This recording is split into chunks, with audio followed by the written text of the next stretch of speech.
will talk today about a topic that is really neurological. So I will start off by introducing a therapy that might be novel to some of you that is called deep brain stimulation. So this is invasive therapy for several movement disorders such as essential tremor or Parkinson's disease. It consists of an IPG, so an implant that is then connected to a wire to an electrode. And this electrode is surgically implanted to target deep structures in the brain. So that's why also the name deep brain stimulation. And I will show you now here a video of a Parkinson's disease patient to see the effect of before and after stimulation. So on the left-hand side, you can see that when stimulation is off, there are really severe symptoms of Parkinson's disease, just slowness of movement, tremor. There's also impairment in gait and walking. And when stimulation is turned on the other hand, it's seemingly normal. So there's really a strong symptom reduction that is really helping the patient's overall quality of life. But there are also stimulation-related symptoms, and those can include involuntary movements, speech impairments, but also cognitive side effects. And I will show here also a video of a patient that is suffering from one of those symptoms that is called dyskinesia, which is a type of involuntary movement that happens through too much stimulation. So there's not a good fitting of the stimulation parameters with respect to the current symptoms that the patient is facing. So our approach is to track symptom severity. We know that the symptom severity in different neurological disorders is going up and down, so there's a lot of variation. But current deep brain stimulation is just applying constant stimulation amplitude. It's always fixed parameters that are very infrequently changed. So the idea is basically to adapt a stimulation amplitude dependent on the current symptoms that the patients are facing. But why is that difficult? So it currently requires very time-intensive investigation of the neural biomarkers, so readout of those symptoms. It requires a large clinical research staff that is trained analyzing those data, and it also requires patient individual investigation and training. So one consequence of those effects is simply that it's not scalable. It's a very fancy research method at the moment. We really learn something from the brain, but we can't really translate it to a larger patient population. So that's why we propose a platform that is investigating machine learning approaches to treat this patient with adaptive DBS. And here we have an unknown symptom time series signal, and we use invasive recordings of those deep brain stimulation electrodes, and then have a machine learning processing pipeline, including pre-processing, estimation of different symptoms, physiological but also pathological states, to give rise to a feedback signal that we adapt stimulation. And the main idea is here that we try to build models that are working across patients. So there's a lot of patient-patient heterogeneity, but we try to nevertheless find this generalizable subspace that we can use for decoding in a new patient. I show here an example of a Parkinson's disease patient where we applied this method in a specific case of decoding movement and then having a simple application of turning stimulation on when the patient moved. You see here in the video on the lower left-hand side, those are the features that we compute from the invasive electrophysiology. So there's different band power values, different frequency bands. And then you can see once the patient is moving this rotameter, we also give a feedback signal to the stimulator, in this case external stimulator, to apply stimulation. And this is a very simple application. It's only movement presence, but we didn't train on this particular patient, so we had them in the clinic. And we're very happy that with such very simple, actually linear model, 6 feature number of features, we were already able to achieve this despite, as I mentioned, that's very different patient data. So we we developed a platform, that's a Python toolbox to process data streams of different modalities. Those could be invasive, that we use mostly, but can be also non-invasive, such as EEG, MEG. or different variable targets even.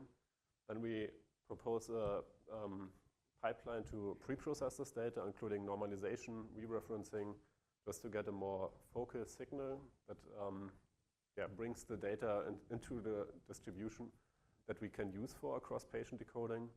And we combine a set of different characteristics or time series features that we can apply to this data to decode different states. So that might be simply band power, but we also look at the time series domain. Actually got a lot of inspiration even from financial research domain to look at stock market time series. And we can kind of apply the same metrics here also to neural signals that were quite helpful.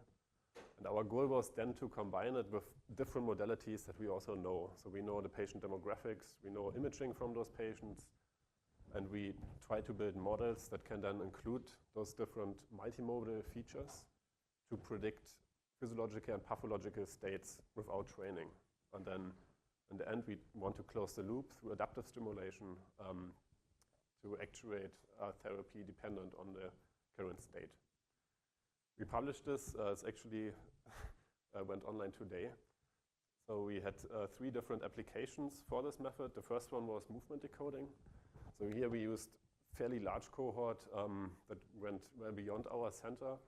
In total, we had 56 patients with Parkinson's disease and epilepsy with more than 1,000 channels that you can see here. And we aim to decode movement without training.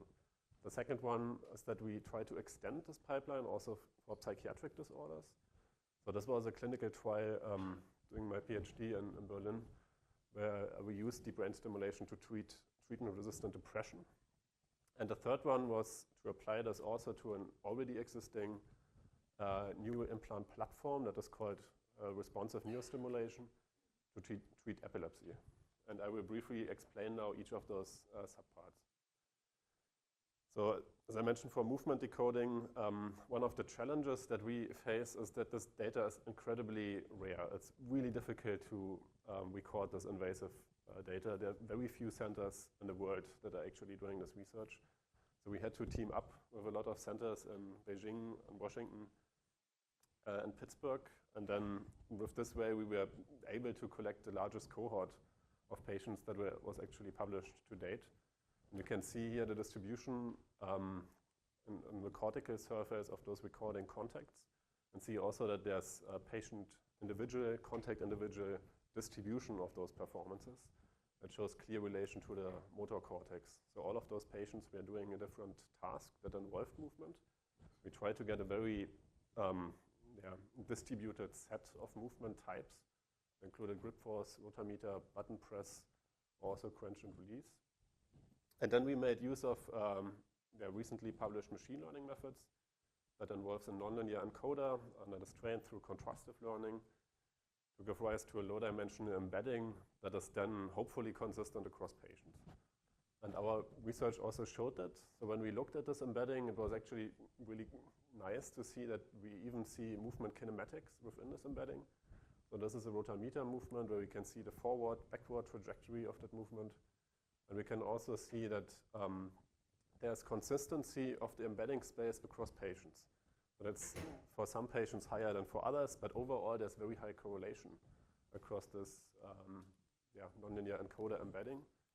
So we could use that with different cross-validation approaches. First, to leave one subject out within one cohort, leave one subject out across cohorts, and the last one, leave even a whole cohort out. So one different center, different neurosurgeon, different movement type, and even potentially different disease. We could still show with significant performance that it's possible to reconstruct the signal of movement presence. It's quite low performance, but it kind of also shows the difficulty that one brain is really, really different to next brain from another patient. And it's not so stereotypical as we think that the motor cortex does always what we expect to. So this might be a really good opportunity to use AI methods for decoding. The next one is emotion decoding for treatment of DBS for depression. So here we had the patient engaging in a picture viewing task, included neutral, pleasant, unpleasant images. I should mention that those patients are severely depressed. They had several suicide attempts, and they tried ECT, TMS, different methods that did not work. So it's really a last option. That's why they tried DBS. But we could see that there's a relation of the picture viewing task. So when they viewed neutral, sad, happy images, we are also to a certain extent able to decode that state from the brain. And we could show that this projected then to a whole brain surface. We could see that highest connectivity of those recorded contacts also correlated to frequent sites that are used in TMS research to target treatment-resistant depression. And we are just at the beginning of researching this, but we could also see that there's a trend that patient that had a positive outcome 2 years after deep brain stimulation, but also very high decoding performance, so that there's enough representation in those neural signals that is indicative of a symptom change. The third application that I want to talk about is responsive neurostimulation. So this is also surgical treatment for epilepsy. And that is one implant that is currently available built by a company Neuropace. So it consists of a cranially mounted IPG, and it's connected to 2 electrodes. One electrode is used for sensing a signal. And by that, the intention is to sense a seizure or ictal-like activity. And the other electrode that is commonly an SEG or depth electrode is then used to stimulate with the hope to stop seizures. The main challenge with this IPG is that this also needs to be programmed somehow. So it's a huge difficulty for the epileptologist, neurologist to find the correct parameters of the IPG to really have a very high accuracy of knowing when a true seizure happened and when it was just normal background activity. And in this case, we showed that there were a set of time series recordings where the device constantly stimulated during healthy activity. So it was just programmed incorrectly, which sometimes even led to a condition in the implant that is a maximum stimulation limit, where the device stopped to stimulate just because of the battery depletion or because of internal settings, and therefore couldn't fulfill its functionality. So we used the toolbox, the neural signal processing toolbox that we described, and computed a set of features that are currently enabled in this device so that it currently can process. And then we used a very simple grid search of just varying 2-3 parameters of that seizure detection algorithm, and could find optimal settings that then could be used to directly program the device. So that is a very simple data workflow. Probably the most difficult one was actually to annotate it. So we had to have an epileptologist that looked at those time series recording and marked every time when there was a seizure onset. But afterwards, we could show that the accuracy of true detected seizures was actually much, much higher just by this very simple grid search algorithm. So that's, I think showing that even very simple models can be used to improve clinical workflows that are already established. I want to briefly have also an outlook about foundation models. I think that's training, developing foundation models as a really good application for invasive neurophysiology. One of the main questions that we have is, so we see very high performances in language, and we also want to use that method overall to apply it to our data, to neural signals, try to understand how the brain does computation, but hopefully also to find latent states in those models that correlate with symptoms or states. But one big question that this field is still facing is that we don't even know what the right token is. So we don't even know how to represent the data in some way to the transformer, to the attention mechanism, that it can optimally learn to predict, for example, through a masked autoencoder, the next states. And we proposed one of those methods that is just using the power spectral density. The neural signals are really distributed. We have seen in different applications that those can be across multiple days, even weeks, have oscillations, but also within just 1 second. We have frequent oscillation in different frequency bands. And we kind of have to put everything about that together, that the model can see that with a sufficient context window, number of sequences, that it can learn within a downstreaming task representative information. I show here some preliminary results where we show t-SNE embeddings of this transformer, and we can show this is also data from a Parkinson's disease patient that had a wearable, so a smartwatch that could predict if they had certain Parkinson's disease symptom. This is bradykinesia, so slowness of movement, and dyskinesia. And those are kind of anti-correlated. So if they're bradykinetic, they're usually not dyskinetic because they get dyskinetic through too much stimulation or too much levodopa medication. And we saw also that there's a different distribution in this t-SNE model dimension space that we could learn from this model. So summarizing, we have with implants now a very unique opportunity to learn about behavior, learn about symptoms, and all those in relation to recordings from the human brain. That is something that didn't really exist. Now we have a lot of engineering focus that enables recordings and also adaptive stimulation mechanisms. So we can really interact with the brain and see how it responds to different symptoms, and also can play around, for example, with reinforcement learning. We have a lot of different approaches to treat disorders. So we see very strong potential for AI that also enable real-time decoding and stimulation. Programming of those implants is, I think, a major challenge. It's really difficult to find even defined optimization problem, defined optimal features, defined optimal stimulation parameters that we want to use. And the main challenges are therefore still reading the optimal symptoms, readout of behavior, and mainly probably still define a good data collection approach that can work across centers to build a sufficiently large data set. And also therefore to standardize data. By that, I want to thank you for listening, and also thank current laboratory of Professor Nicole Provenza here at Baylor, and my previous lab, Professor Neumann at Charité in Berlin. Thank you. Thank you, Dr. Merk. Oh, and we have a first question. Thanks, Timo. Great talk. So first question about you optimize the detectors, parameters based on the decodings. It's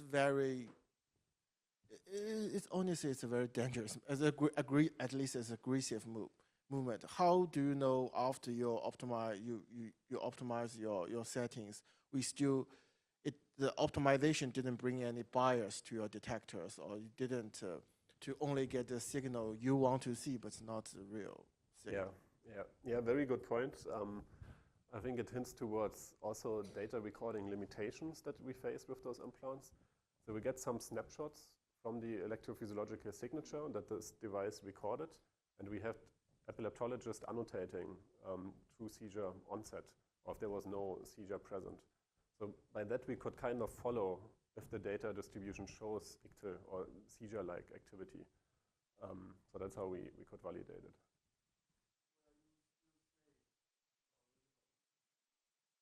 Yes, I mean, it's a cross-validation. So yeah, we see that trend also across patients. Sounds great. Thank you again. I think that was the one question that we had time for. Okay, thank you. Thank you.